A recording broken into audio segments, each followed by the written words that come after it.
hailed by them. But you know what? I have to give him some credit. He has very good top spin. Like, he knows how to spin it back around.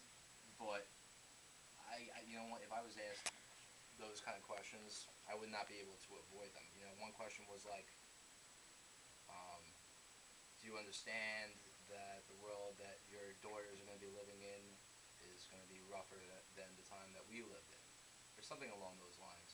Um, and that's kind of scary. Since Obama has been inaugurated, our deficit has doubled. Yeah, and it's actually That's quite expected. the contrary of what he promised us. Did you say the deficit doubled since Obama was president? Yeah. A trillion? Or it You mean in its proposed It budget? went up. Because It's supposed to double. we were Yeah. 9 trillion, now we're 10.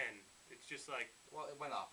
Okay, it that's didn't go down. that's a big overstatement, though. Well, whatever. It might as well have. I mean, doubled, I'm not a okay? fan of Obama, but double. We're not Listen, 20 Dan, trillion. Dan, listen, you're the man, but just go with Tone it down. Tone it down a little bit, Yeah. Chief. I only got one mode, my friend. And did you catch the deception in the way that he speaks about our deficit and our national debt? He keeps on saying that our deficit is going to go down by half by the time that he's out of his administration. Yet, what he fails to say is that the national debt would go up about another $10 trillion. Hence, doubling. Thank you. Right, in the course of 10 years. I see where the double stuff comes in now. Whatever. Okay, you just go along with it. I'm going with it. Cheap shit. Thank you. I didn't think that he did that bad a job answering the questions. I didn't think that he was knocked off of his horse at all, but I had the feeling also that what was this conference really about? What was he telling us that was new? What was he doing to inspire us to go ahead and spend another $10 trillion over the next 10 years? I have a question. Yeah, please. What horse? Obama. The one that he's going to have to ride around with when we get rid of cars because we're going green. Is it? Let's not go there. Is it a white horse? Obama, white horse? Yeah. Because it's like. Is this a racial question? No. It's the symbolism. The Thank white horse you. is always symbolized for power and change. Like the women's movement, they had a female riding the white horse to signify the power that she had over the movement. So a person being on a white horse is just signifying their power. It's symbolism. Thank you, Melissa. This is the reason why we brought Melissa here. No problem. That makes a lot of sense, especially because Obama's administration is right now seriously considering, on the healthcare issue, getting rid of the process of cloture in the Congress, which means that they could actually pass legislation dealing with healthcare without passing it through the Congress first. Sounds like the kind of thing you guys would be concerned about. No one's concerned? I'll make a comment. Yeah. It seems though I haven't... Yes, I'm sorry. Yes, things need some WD-40. I'm sorry.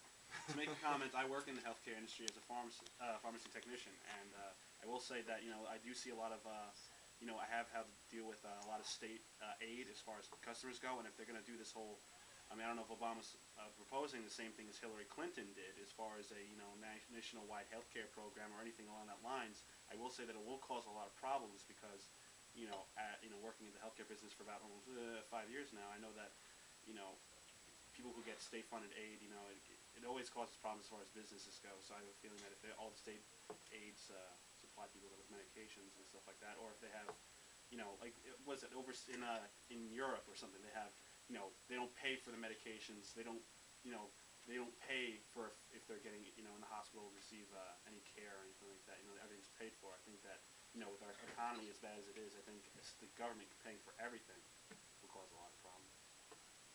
Yeah, it's a serious point. And I was actually listening to one of the members of the parliament in Britain earlier, and he was saying that he warned, if there was anything that he could warn the U.S. of, it would be against nationalizing our healthcare system. He says that currently, when somebody has a medical problem, there's a group of individuals who have been hired by the government to decide whether or not they get care. It's not about consumers purchasing medical care anymore and getting their insurance worth. It's about people deciding whether or not people deserve care. And sometimes people could actually die because they've just decided that this kind of person doesn't warrant the kind of... Right. Which is wrong and immoral. Nobody has the right to say who should live and who should die.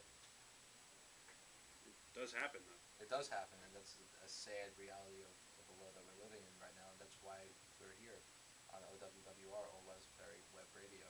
You know, there's something that. Was there more I could go? It's okay, I lost my momentum.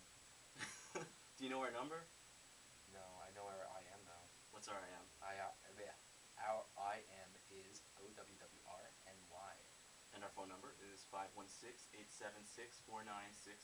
And let me just say, please, someone else besides my father IM us. That'd be awesome. I love you, Dad. I'll go home right now and hop on my computer.